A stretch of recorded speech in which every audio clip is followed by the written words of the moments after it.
It's the Mark and HooGie Show, featuring this week's guest, Brent Fitz of Slash, featuring Myles Kennedy and The Conspirators. That is the Mark and HooGie Show. It's our first one, HooGie. Congrats to you and me and everybody who's watching, and thank you. Thanks for We're actually doing it. Yeah, it's pretty cool. So just so people maybe kind of get an understanding here, people like, have you known HooGie your entire life? We haven't really known each other that long. Just the last couple of years we've started interacting, and I'd come down to your work and hang out and loiter for a bit. Yep. And over the last couple of months, it's evolved into what we got here. The Mark and HooGie Show. Yeah. So it's kind of funny because I've been broadcasting from home now. So I do a morning show in Windsor, Detroit, and I've been broadcasting from my home studio, as you can kind of see. And then HooGie, you're currently the guitar tech for Shinedown, but you work with some of the biggest bands in the world, and now you're kind of working from home as well. Yeah, out of your garage. Cleaned up. Well, this is the linen closet. I was nice enough, and just in here, just filming these little episodes and getting to chat with yourself and some of these new great guests that we got coming along. Yeah, Brent Fitz going to be joining us in a little bit, but we have some pretty cool guests that we've already kind of confirmed that we're going to be chatting with.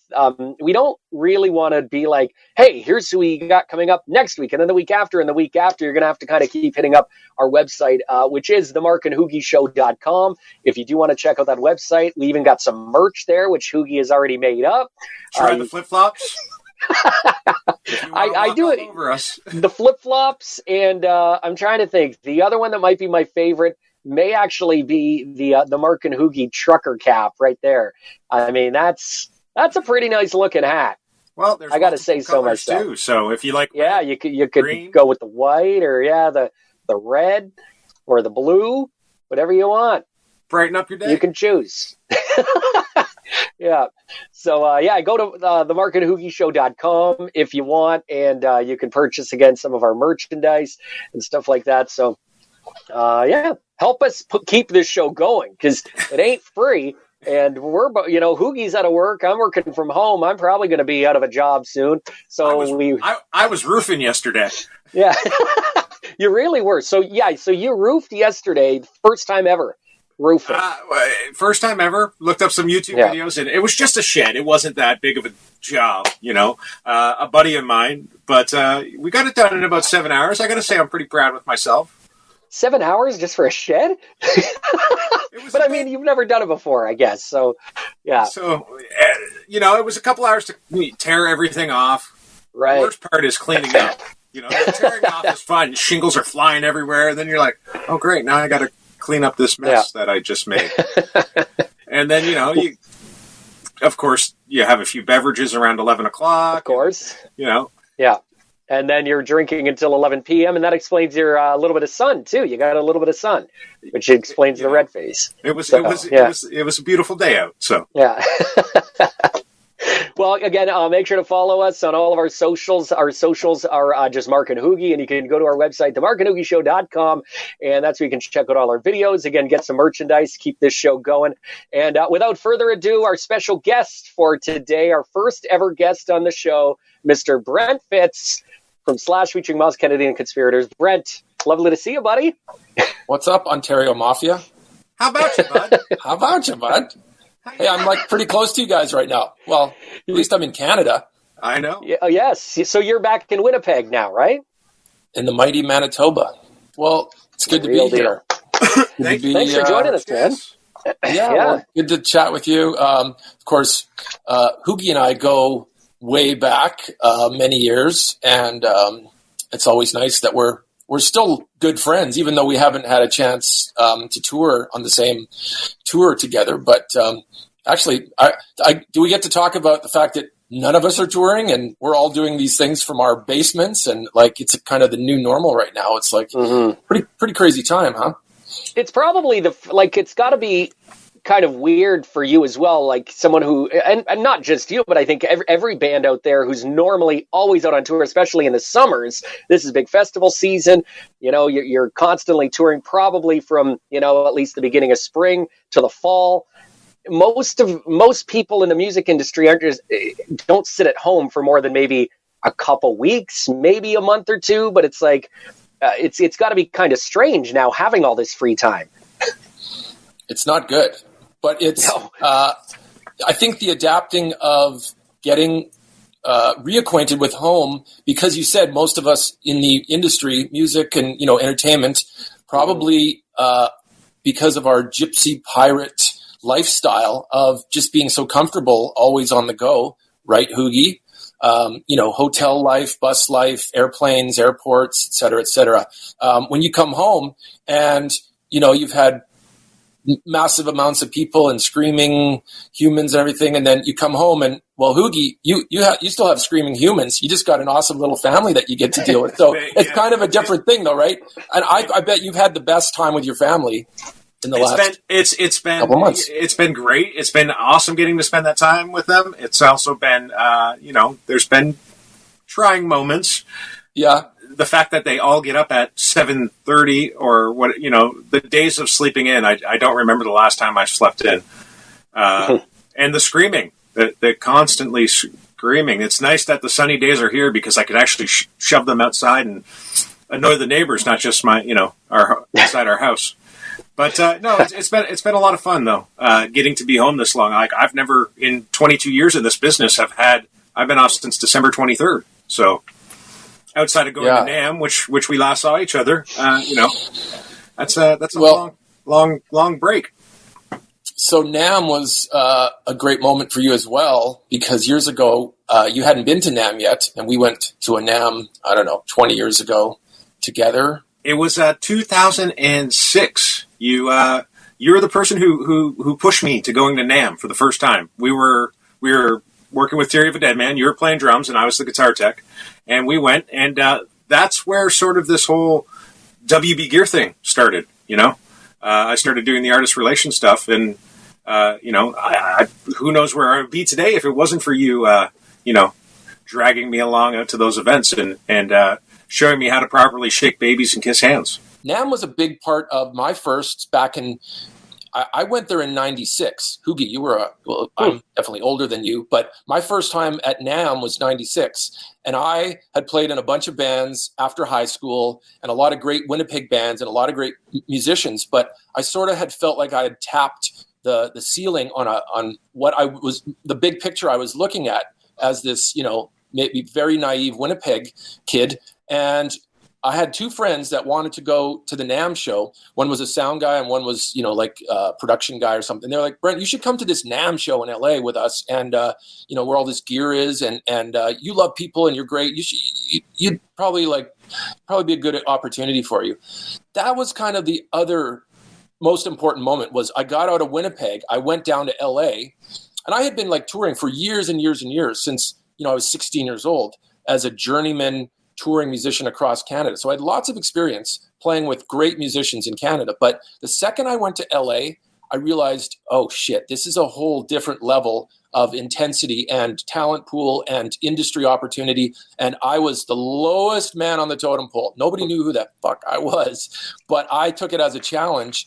And I was like, I'm in the greatest city. This is going to be the new whatever it is. And so playing with all these people like Gene Simmons and Alice Cooper and Vince Neil and all that kind of comes down to, I kind of had to leave Winnipeg and go to the opportunity. And HooGie, it's sort of the same with you as a touring experienced guy. The second you walked in the doors, it's crazy because you sit there and you talk about how in 1996 you did that for the first time. And I'm sitting here listening to you tell the story. I'm like, wow, that happened 10 years later for me. For you. But with you.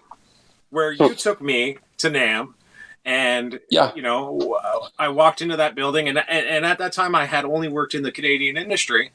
However, same thing. I've been doing it since I was 17. Almost 10 years in the business at that time. I think from that moment moving forward, it definitely changed. Propelled my career into what it is today, and it's been a great experience thus far. So. Let's remember that, HooGie, we're talking, I'm in Winnipeg and you're in small town Ontario.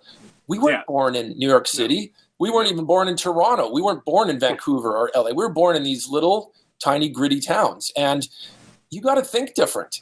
And I just know that, if you have a little bit of naivety and balls sometimes and you just step out of the comfort zone, I mean, the worst thing that can happen is you come home with your tail between your legs, but, you have good intention and you have good talent, skills that you've worked on. I mean, you were touring really young, HooGie.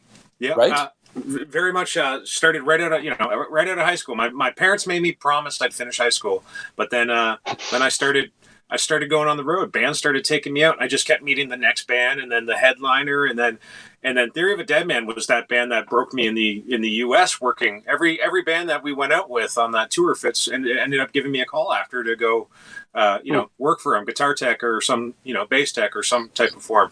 So it's interesting because that you're getting your gig with Theory and myself getting a gig with anyone that we just previously mentioned. There's no resume. It's pretty much a word of mouth. Whatever gig you just did, you better be doing really good at the time because someone's watching you. Yeah. And someone is sizing you up and probably either saying, we're not hiring that guy, he's a fucking nightmare. or we're hiring that guy because he's the best guy we've ever seen. You just don't know that it's happening at the time. You never know you're going to get a call in entertainment. And that's what's the rolling of the dice. It's so risky, but so, I think, enticing. And it sort of keeps you on your game. I'm 50 years old, and I've been doing this since basically 1986 at 16.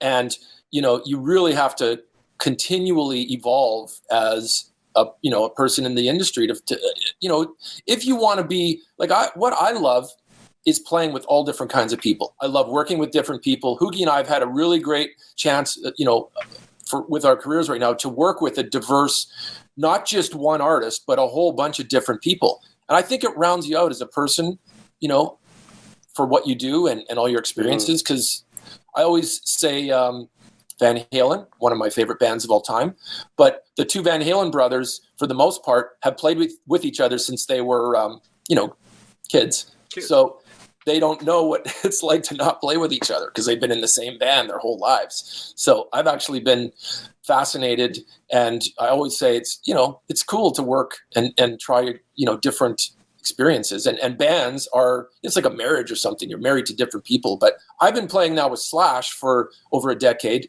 and that band with Todd Kearns, a better looking, more talented Saskatchewan Canadian guy in our band. And so that's been kind of cool to have somebody from the homeland that, we've been around the planet with together. But I just love that I've had, like you just mentioned all those bands, and I think, fuck, I played with all those people. Like, it's crazy because I didn't know that all the posters on my walls would be like, there's different ways of, you could go to school and go to university and then hopefully get a job.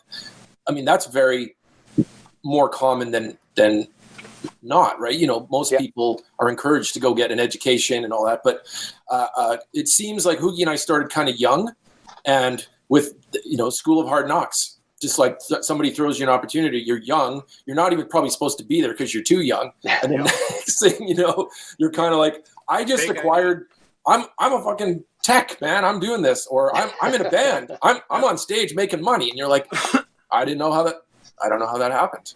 But, and then, like, I enjoy thinking about, I'm thankful because, like to work with, so many good, respectful musicians who, the Slashes, who have had so much great success, wrote so many great songs, and Gene Simmons, that was the band that absolutely, Kiss was the band that got me, that was my spark from day one. Was they were the most important influence. And when you get to have, stage time with people that you admired since you were so young, the weird thing is if you spin it and you think, well, okay, they can play with anybody, but somehow in our Slash band, I'm very proud to say that, Todd and I he's from Littletown, Saskatchewan, and I'm from Littletown, Winnipeg. And we've sort of found our path to, to get to a stage where we can, make records and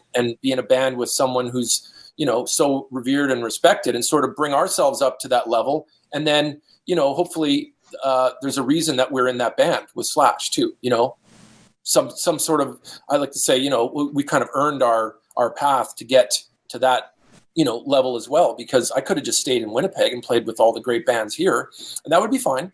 And I have a lot of friends. Some of the best musicians I know are from Canada and Winnipeg. That city's loaded with some great guys.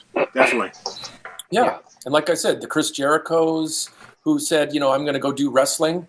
And I'm so proud of him as a friend of his. And he's basically one of the top at what he does, in the wrestling world. And he's a superstar, household name. And to me, he's just a friend that, we grew up with the same dreams in Winnipeg. But he's done it. Sure. So we got to take a quick break. We have to thank our sponsors. So we will be right back. We're going to play a little game with you, Fitz. If you don't mind, do you like games? Because we got a game that we're going to be playing whether you like it or not. So it's called Would You Rather. Of course I like games. Okay. All right. So we're going to play a little game, Would You Rather, coming up in just a sec. It's the Mark and HooGie Show. Prestige Guitars.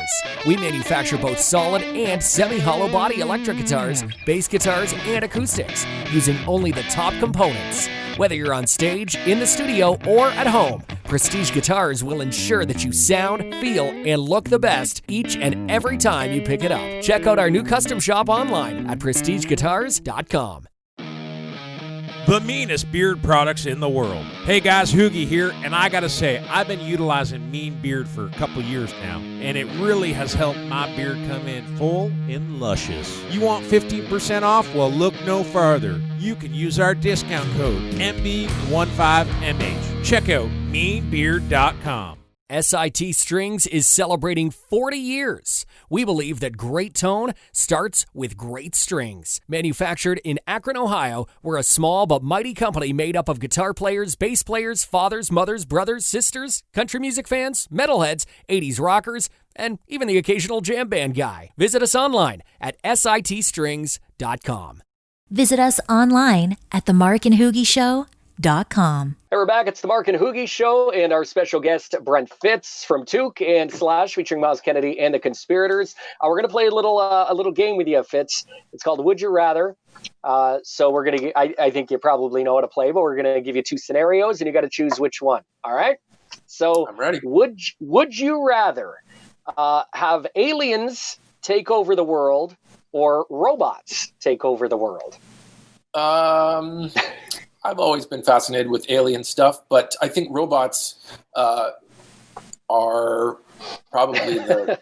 I think we have no choice. I think robots are. So I'm gonna go with the Elon Musk mentality, which is robots. Yeah, I think that's a wise choice. Is that the right answer? There's no right answer. There's no right answer. No right answer. So my question for you is, it's Game 7 of the playoffs. There's two teams going head to head. You can only go for one. Would you rather go for the Winnipeg Jets or the Winnipeg Jets?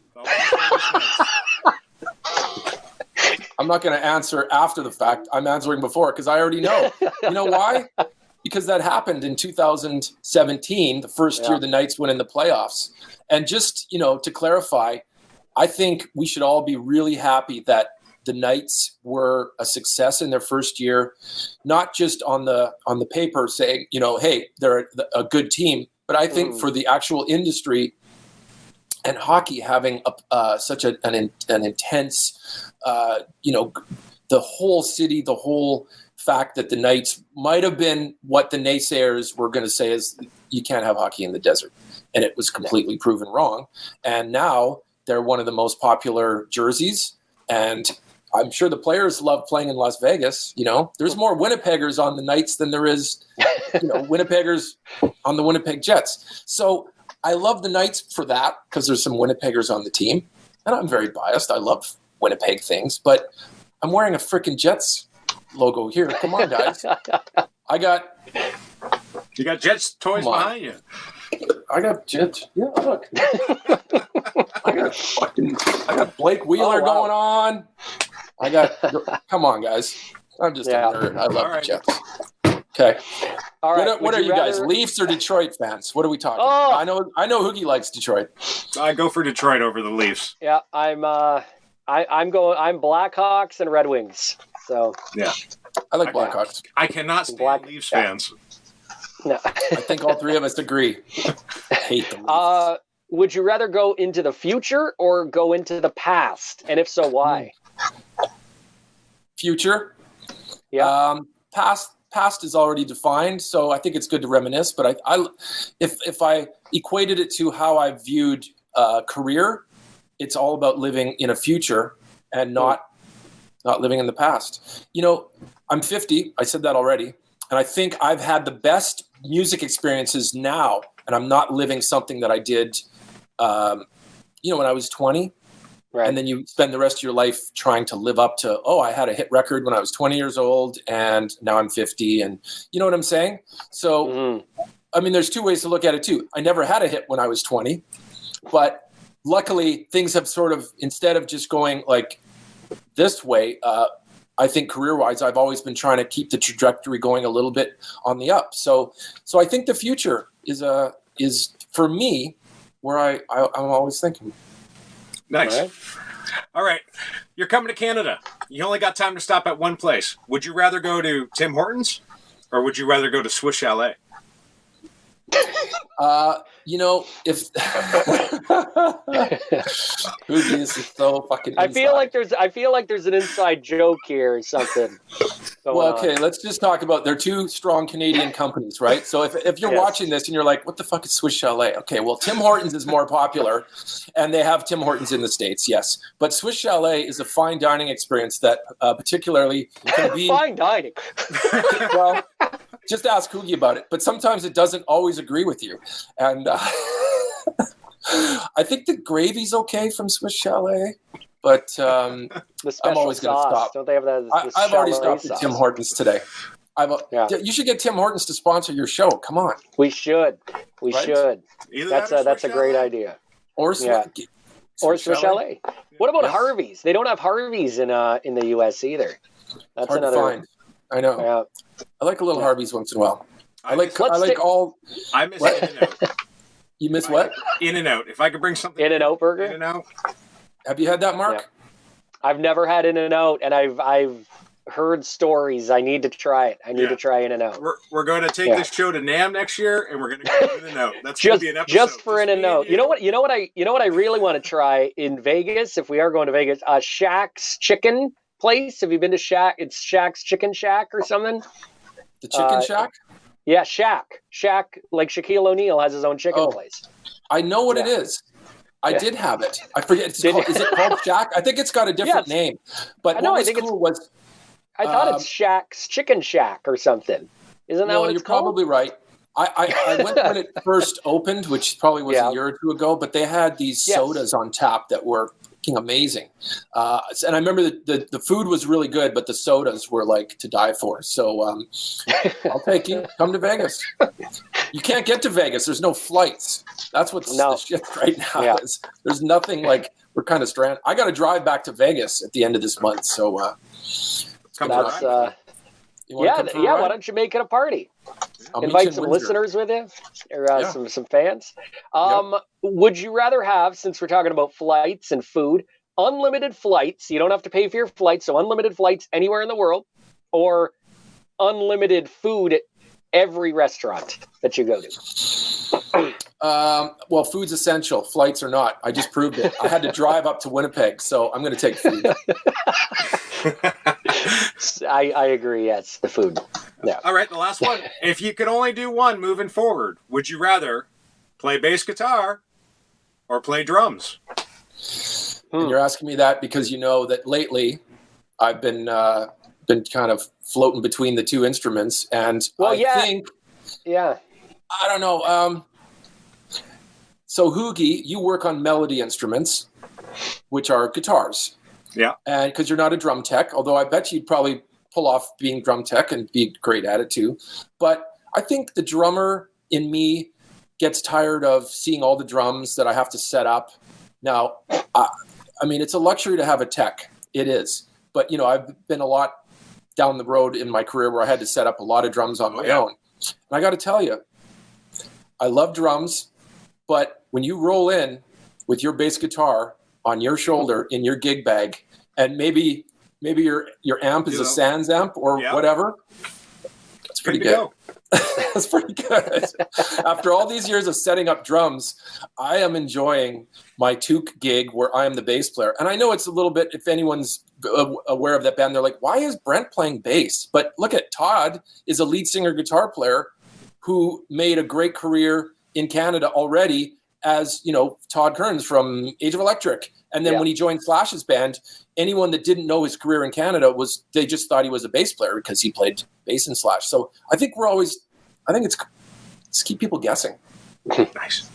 Yeah. Nice. All right. So we're going to come back with with some questions. We have some listener questions for you coming up. I figure, what, as we go to break, let's play some Toque for you right now. Here it is. Toque. Never Enough for You. What a great track as well. It's the Mark and HooGie Show.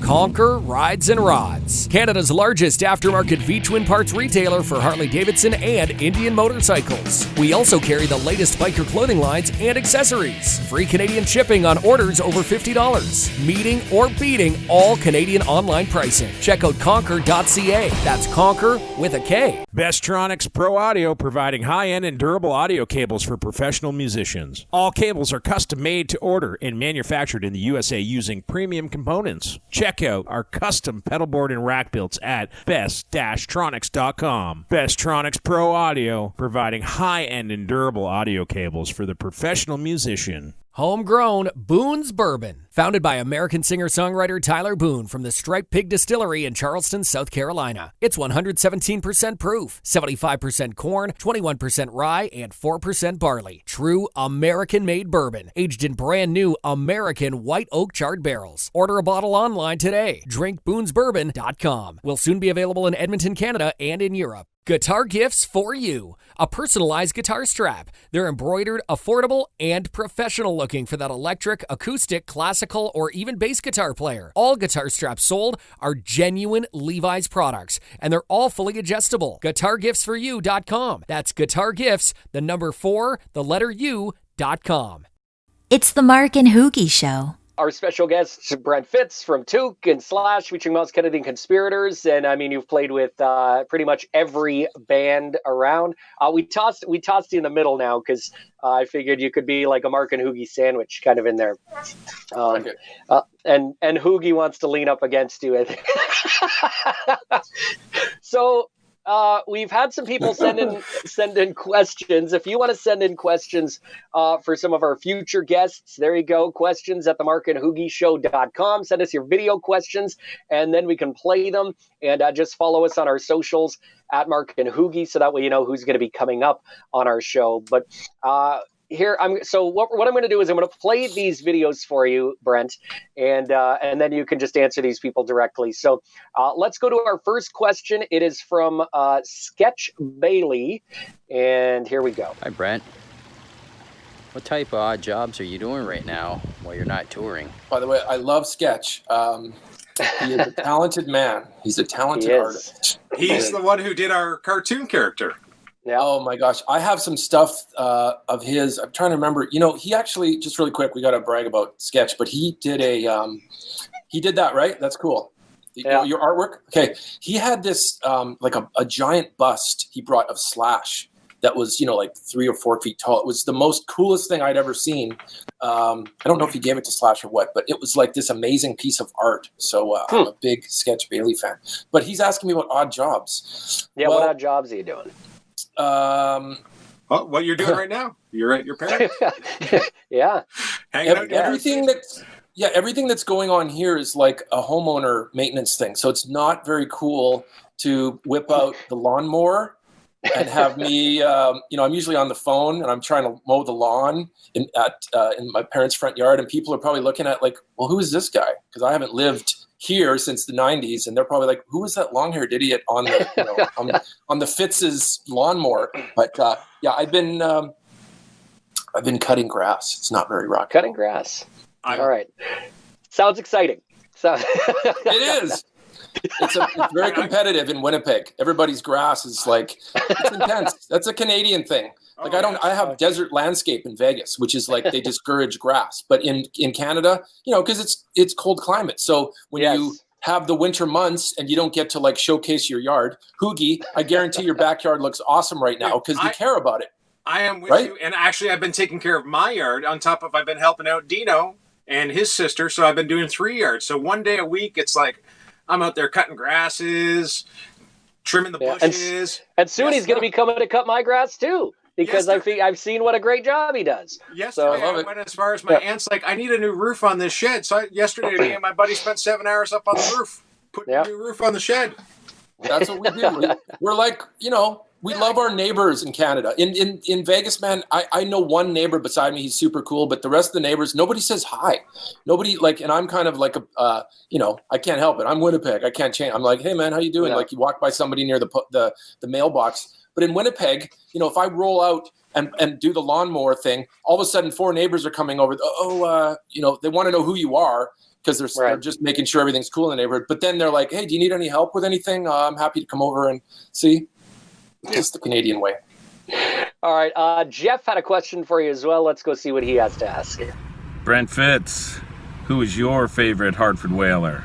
Oh, that's a good question. Jeff Joe. What a bastard. Well, I mean, Gordie Howe did don the Whalers jersey. And I think, wasn't Gordie and both sons on the Whalers at the same time? Come on, hockey guys. Can you confirm that? So maybe it was Mark Howe.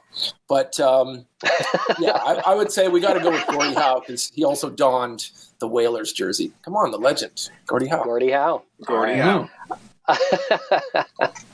All right, so our next question. Good question. That's a good question. Was a good question. Our next question is from Brownie. Hi, Brent. My name's Steve Brown. Just want to say I'm a big fan of all your work that you've done. Obviously, I love all the records that you've put out with Slash in the last decade. I personally think they're some of the best rock and roll, new rock music that's come out, in my opinion. Just a quick question. I know you've been toured with so many bands, been involved with so many people out there. Just wondering, who's the craziest groupies? Like, who has the craziest groupies out there of all the bands that you've toured with? So the answer is, and I don't have to think hard at all, but I would say the early on the road. Well, I think we were our own groupies, HooGie. We spent more time with each other acting ridiculous. Yeah, I was a HooGie groupie, and you were no. We did have a lot of fun together, but we were because we're fun, and we were just making the best of being on a tour bus, living so many hours together, and we laughed every day, didn't we? I would not want to see some of the footage. I've seen some of the footage, but you've got some interesting stuff of me. I know that. But and just to the disclaimer on this, but you know what? Only with the guys on the bus. Unfortunately, there is no groupies involved. No. We just hung out and would just a few cocktails and some nacho chips and WrestleMania night when we were chugging the salsa and the bus driver pulled over.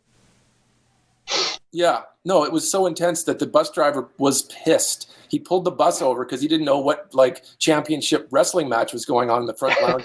It was just a bunch of band guys just being ridiculous, and there was alcohol involved. But I was the one filming. I wasn't the one causing the shenanigans. Sure. He was the provoker. Yeah. I heard Alice Cooper told me before that he used to have some pretty intense groupies back in the day. He said him and Kip Winger would tour together. This was, it must have been back in, I guess, the 80s, 70s, 80s, right? Kip was in his band, but Alice is a very happily married man, and he's probably the longest standing married musician that I know. I think him and his wife Cheryl have been together it's 30. I don't know what the number is. It's so amazing that he's a happily married guy. So but he told me the groupies we used to just chase the buses and it was they used to have, it was like the Beatles. He said it was intense. Do you remember the night we had somebody jump on the hitch of the trailer and drive for an hour? That is true.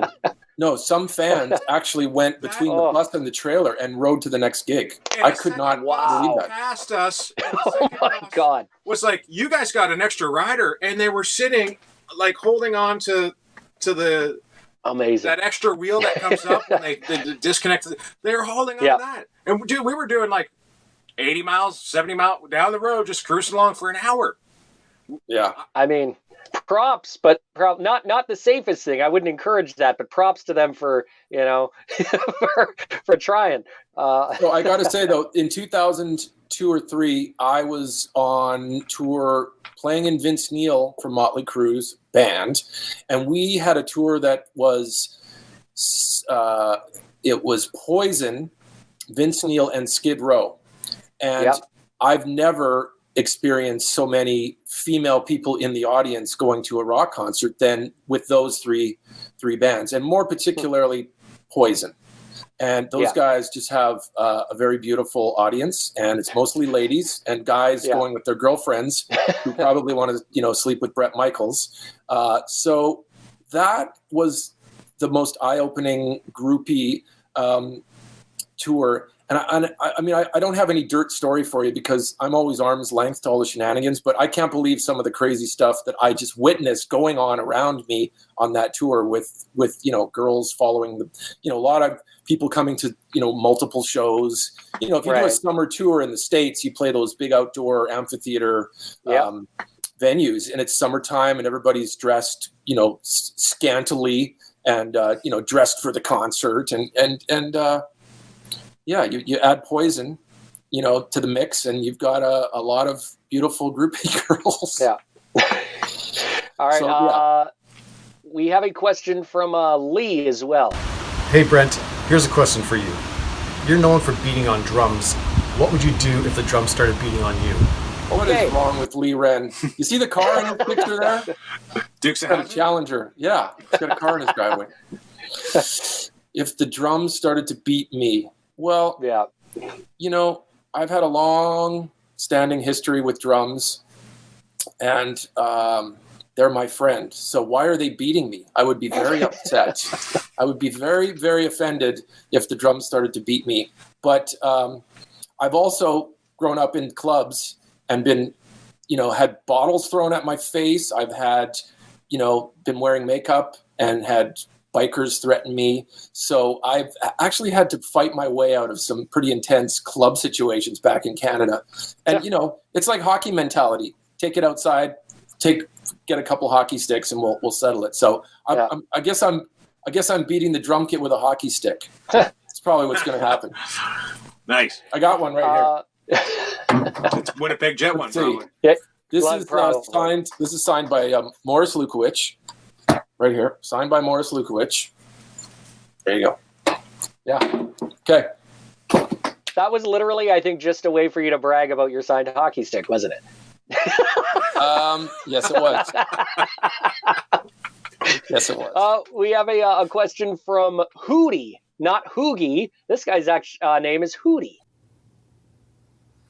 Hey, everyone. It's Hootie from Windsor, Canada.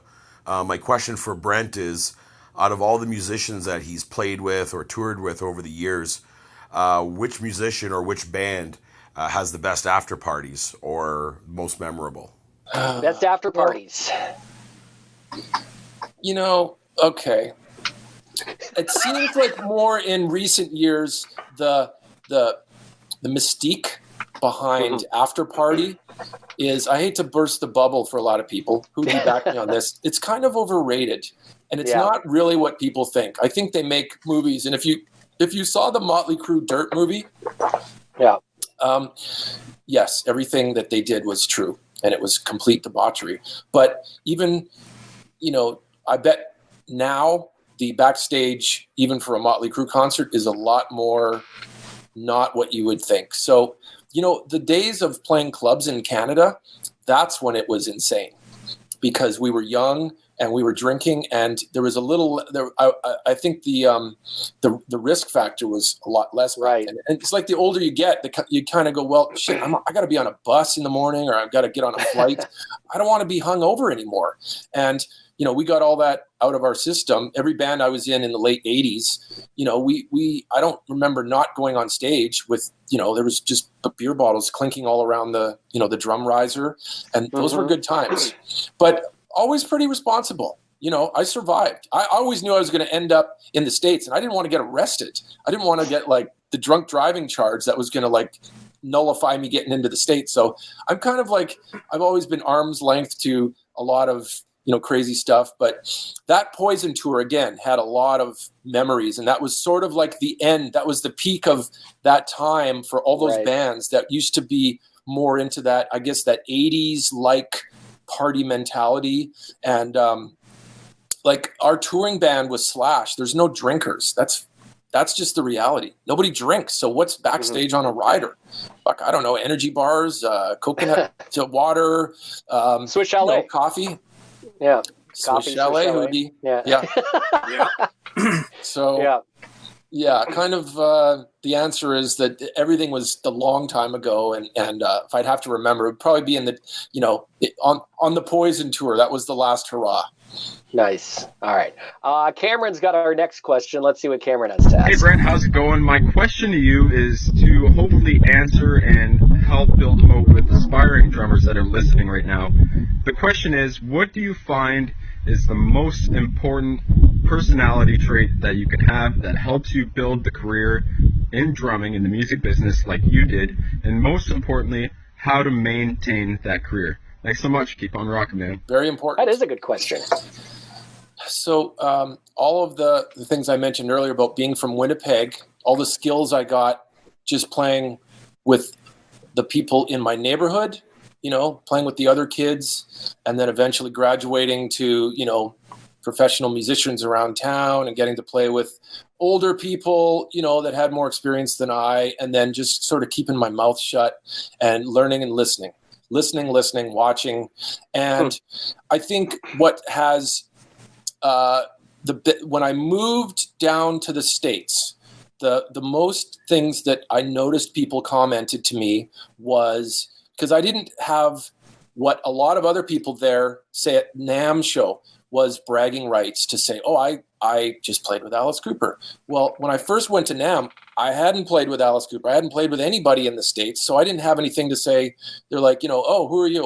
My name's Brent. I'm from Canada. Played in some bands. What bands? Well, I was in, I played in a great Winnipeg band, Street Heart, and they're like, never heard of it. So there was a little bit of like, I had to adapt into getting to get a bit of my resume together so that people would be able to sort of associate with a name that kind of connects you to an opportunity. And if you're just like, well, some dude from Canada, but here's what happened is, every time I would connect with musicians down in like LA for the first time, everybody would be like, wow, man, you really have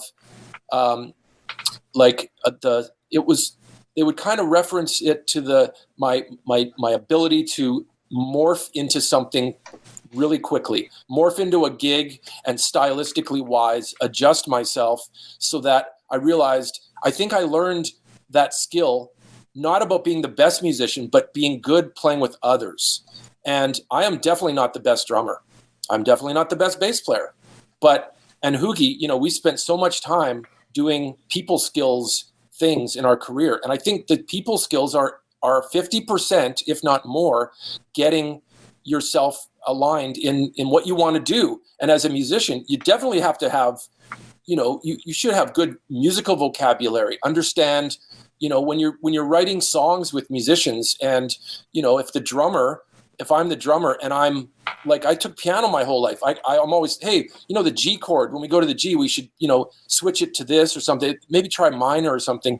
All those skills of just having good music vocabulary and good people skills, it's kind of like I learned all that so long ago, just playing in the basement with my friends first, and then getting to play with other big name people, so that when you get to play with Gene Simmons or Slash or whatever, like you kind of have all these important skills. But I never want to play with the guy who's a fucking asshole. I just don't. And, I'm too old now to play with people that aren't cool. And I mean cool by the sense of like, you got to just be a good hang. HooGie, why do you get calls for gigs? Because people know you're really, really top notch at your job, but you're a good hang. You're a good person. You're a good people person, and people just want to work with good good people. So, all ththese people that are trying to figure out, well, how do I get a leg up in the music business? Well, you better get along with people, and you better like people, because it's, and, you can play in your basement, you can, be a solo artist, but I just like working with a band is like a family. So, I mean, families argue, and you definitely have problems in bands all the time, but you better figure that shit out, because you're going to be on tour, or you're going to try to make music with someone. You think about it, you write a song and it becomes a hit song, and then you got to spend the rest of your life playing, how do the Rolling Stones do it? I don't know. Those guys have been best friends since they were kids, and they got to play Satisfaction and, all those songs every night together, and they better get along. Yeah. So they all have different dressing rooms, different buses, different planes. Probably. They only see each other when they come out on stage, and then they don't see each other for the rest. And hey, but you know what? If that's what it takes, that's what it takes. Who cares? When you're out on stage for 2 hours, they're getting along, they're pleasing the fans, and it is what it is. And I hear, from what I hear, that's kind of how Guns N' Roses works now too, right? It's like, they all kind of see Axl as they go up on stage. At least, I honestly, I don't know. I only work with Slash, so I don't know much about the rest of the guys. But I can tell you right now that Slash is a good hang. He's a good dude. He's a great musician, and there's not a lot of drama that comes with playing with him. We all get together, and we just want to play good music together. We enjoy, we feed off each other, and that's it. You get one guy that's just like, I don't know, he's just like, whatever it is, the anomaly in a situation can kind of see them, they kind of expose themselves. When you've been doing it as long as I have, you kind of feel, and right away when, okay, I see that could be a problem down the road. Right. And I can't tell you what that is sometimes, but HooGie, you just, the more you do it, the more you figure out, okay, I need to just, get rid of all the obstacles. So just get down to business. Yeah. And we have one more question for you, and it's someone who I guess doesn't need an introduction. So here we go. Oh, hey there, Twitter world. It's yours truly. Didn't see you come in. Welcome. Well, long-time listener, first-time caller. Love the show. Listen to every episode so far. I had a question. One question. That's why I'm calling in. Not really calling in, but Brent Fitz. I really need to know. We go way back. Boxers or briefs? Or are you still going commando, like back in your Vince Neil days? You still shave down there for better technique? Or have you moved on from that now? Please. The world wants to know. In these times that are troubling, these are the important issues. All right. Gotta go. Thanks. Ladies and gentlemen, the legendary Red Cup. Yeah. Jeff Lowry. So boxers or briefs, and are you still trimming down there, or keeping it tight? Yeah, keeping it right. Everybody, he's like, I'm not even answering this question. You better be trimming. You better be trimming. And I think we need, personally, I think we need to get Jeff on this every day asking a question. Yeah. He needs to trim. He's got his COVID on there. I don't think Jeff's I was going to say, he has the beard. Mark has had the pleasure of actually meeting Jeff. I've hooked the two of them up, so Mark knows who Jeff is as well. So, yeah. Yeah, and for the record, Jeff is from Winnipeg. We're from the same neighborhood. He, Chris Jericho, and I, and Lee, and several of those,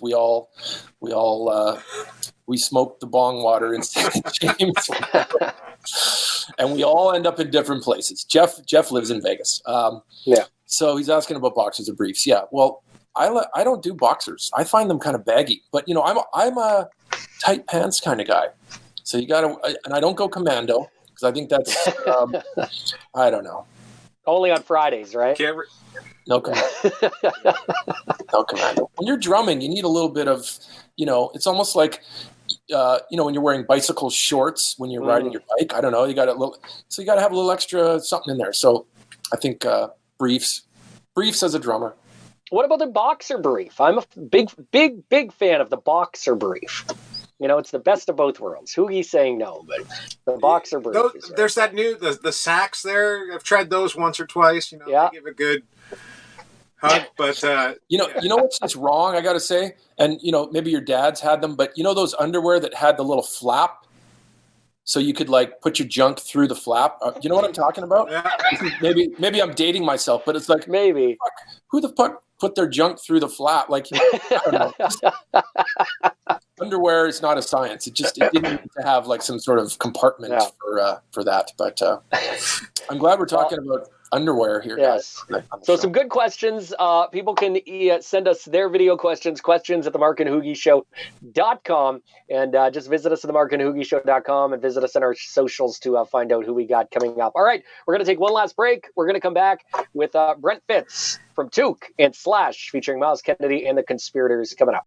It's the Mark and HooGie Show. Rev Amplification is committed to innovation, tone, and service. Check out the new Alpha Series, the all-new G20 and D20, as well as our great line of pedals. The plan from the start with the G-Series pedals was to recreate the tone of our amplifiers. You can pick that up in one of the 3 options, the G2, G3, and G4 pedals, and they're available today over at revamplification.com. WB Gear. We are determined to help get artist endorsement and the gear you need. Featuring brands such as SIT Strings, Prestige Guitars, Bestronic Pro Audio, Rev Amplification, Guitar Gifts for You, Neat Audio, Big Ben's Nut Sauce, In-Tune Guitar Picks, Mental Case Inc., Rockstock Pedals, and Barefoot Buttons. New artists can apply at WBgear.com today. Adventure Mystic is Mystic, Connecticut's premier paddle sports destination, featuring bike, kayak, and paddleboard rentals, sunrise, sunset, and full moon paddle events, kayak and paddleboard lessons, tours, and private parties, paddleboards, skateboards, snowboards, and so much more. Now shipping anywhere in North America. Order online at adventuremystic.com and follow us on Instagram and Facebook. DeanBlundell.com is Canada's premier blog and podcast network. Our unique group of broadcasters, athletes, writers, and production specialists cover platforms that range from music, sports, radio and television, marketing, self-help, and even comedy. 11 podcasts, over 20 bloggers. Pure content madness. Check it out for yourself at DeanBlundell.com.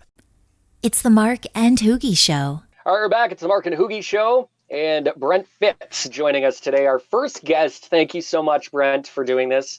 We sincerely appreciate it. I know you're a busy man.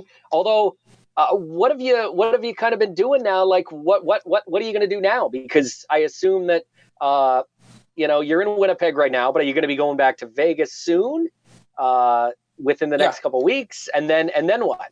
What do you got planned? Are you going to be recording? You're going to be doing anything else? Yeah, too. So I'll be driving back to Vegas, and the guys in Toque, we've been working on some new song ideas, and we are just embracing the way it is now, which the new normal is exactly the platform that we're doing on this show, which is online.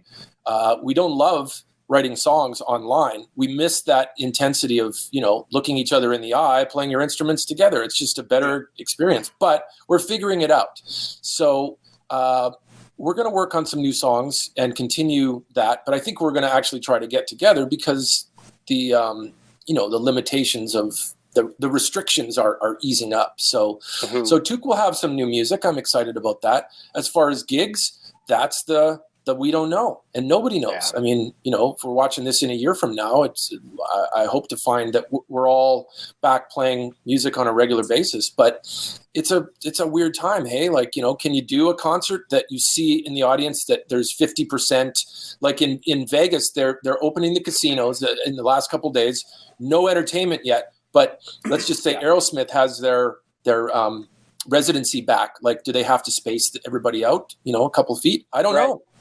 So, I guess concerts are all going to be, I think nobody wants to be the first to try all this out. Everyone wants to see what somebody else does. But I did see something in Thailand where a band did a virtual show, and everybody was zooming in around the band watching, and the band could see all the fans on these screens. That's pretty cool.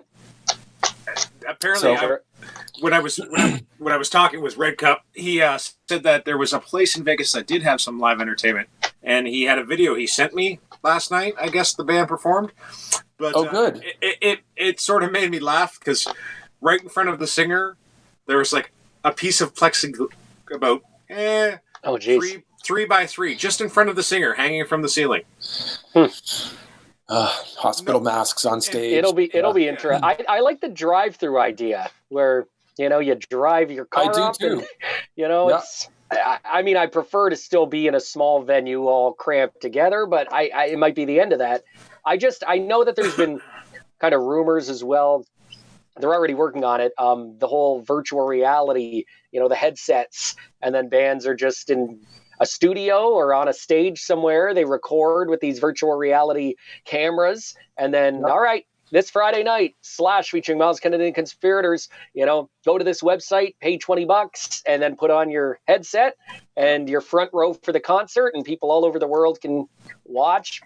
It's not my thing, but maybe that's the way we end up going as well. But it's what's gonna suck is you don't need a road crew at that point.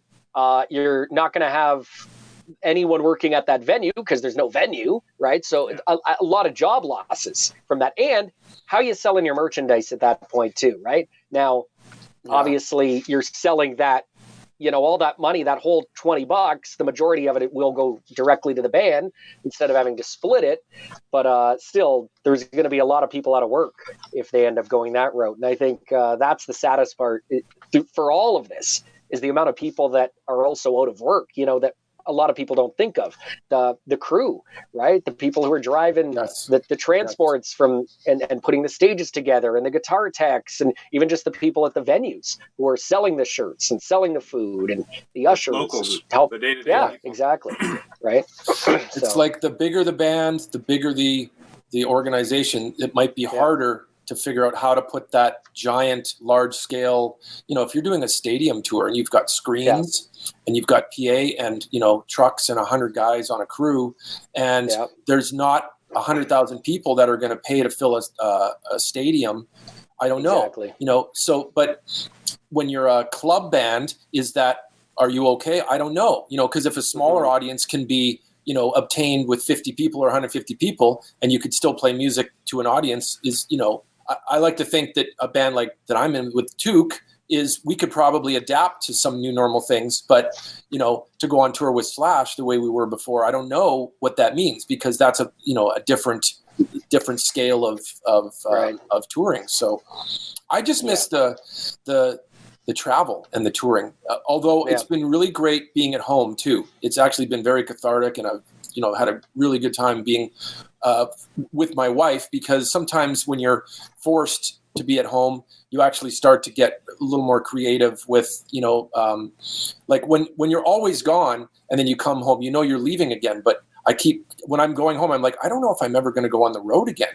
So you start thinking about the new ways to do things at home. So Mark, how long have you been doing radio in your home environment? A long time now. And it's been months now, and it's not going to end. I've been told it's going to be another few months. So the job gets done. We're doing this show. We're adapting, right? Trying new things. We're adapting. Yeah. So, maybe I set up my drum kit at home and I'm not touring again. I don't know. That seems weird, but maybe not. Yeah. Like you become like a home musician more than always on a bus. So, I mean, luckily we have the technology, at least, like this, where we can do video chats, and you can record at home and send tracks to Todd, or if you want to send tracks to Slash or whoever, right? We have that technology. I mean, if this happened 20 years ago, I can't even imagine. It'd be way worse than it is now. So at least now we can still interact with people this way. We can still work from home, because you can remote in and stuff, thanks to high-speed internet and stuff like that. It makes it a little bit easier, at least. It just advanced things really rapidly in a good way, because obviously we're always moving forward with technology, but the fact that this was a forced, like, making everybody think about their internet speed at their house.